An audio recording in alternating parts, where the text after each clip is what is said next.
રાજ્યમાં વરસાદને લઈને હવામાન વિભાગે એલર્ટ જાહેર કર્યું છે। ત્યારે આજે નવસારી, વલસાડ, દમણ અને દાદરા નગર હવેલીમાં અત્યંત ભારે વરસાદની આગાહી સાથે રેડ એલર્ટ આપવામાં આવ્યું। સાયક્લોનિક સર્ક્યુલેશન અને ટ્રફ લાઇન સિસ્ટમ સક્રિય થતા વરસાદી માહોલ જામશે।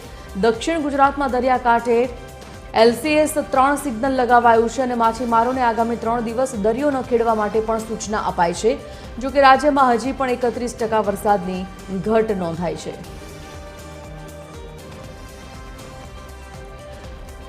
આ મુદ્દા પર સંવાદદાતા આયુષી યાજ્ઞિક લાઈવ જોડાઈ ગયા છે। આયુષી, રાજ્યમાં જે પ્રકારની પરિસ્થિતિ વરસાદની અત્યારે છે, ખાસ દક્ષિણ ગુજરાતને ધમરોડ્યું હોય એવું લાગે છે। રાજ્યમાં ઓલ ઓવરની જો વાત કરવામાં આવે તો હવામાન વિભાગે કેવી આગાહી, કઈ કઈ જગ્યાએ રેડ એલર્ટ અને કેવા પ્રકારની સૂચના?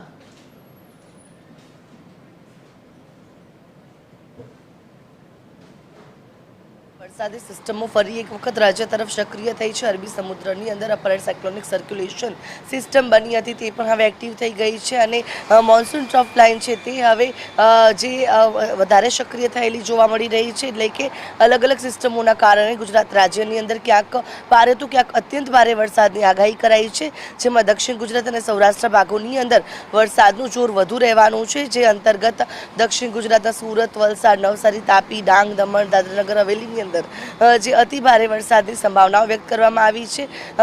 જો સૌરાષ્ટ્રની વાત કરીએ તો જૂનાગઢ, બોટાદ, રાજકોટ, ભાવનગર સહિતના જે ભાગો છે, અમરેલી, તે જિલ્લાઓની અંદર પણ ભારે વરસાદ પડી શકે છે। ઉત્તર ગુજરાતના કેટલાક ભાગોની અંદર સામાન્ય વરસાદની સંભાવનાઓ છે। મધ્ય ગુજરાતની અંદર પણ હળવાથી મધ્યમ વરસાદની આગાહી કરાઈ છે, જેમાં અમદાવાદ, ગાંધીનગર, વડોદરા સહિતના ભાગોનો સમાવેશ થાય છે।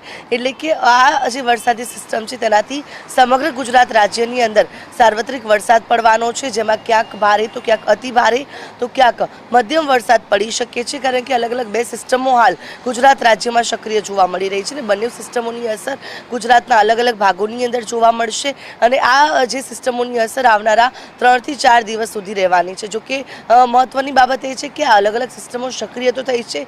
આ પહેલાં પણ જ્યારે મેઘરાજાનો પ્રથમ રાઉન્ડ હતો, દક્ષિણ ગુજરાતમાં મેઘમહેર જોવા મળી હતી અને અત્યંત વરસાદના કારણે ક્યાંક પરિસ્થિતિ વિપરીત પણ સામે આવી હતી, પરંતુ છતાં પણ હજુ પણ રાજ્યની અંદર 30% જેટલી વરસાદની ઘટ છે તે યથાવત જોવા મળી રહી છે કે તે ક્યાંક ને ક્યાંક ખેડૂતો માટે આવનારા દિવસોની અંદર ચિંતા ઉપજાવી શકે છે।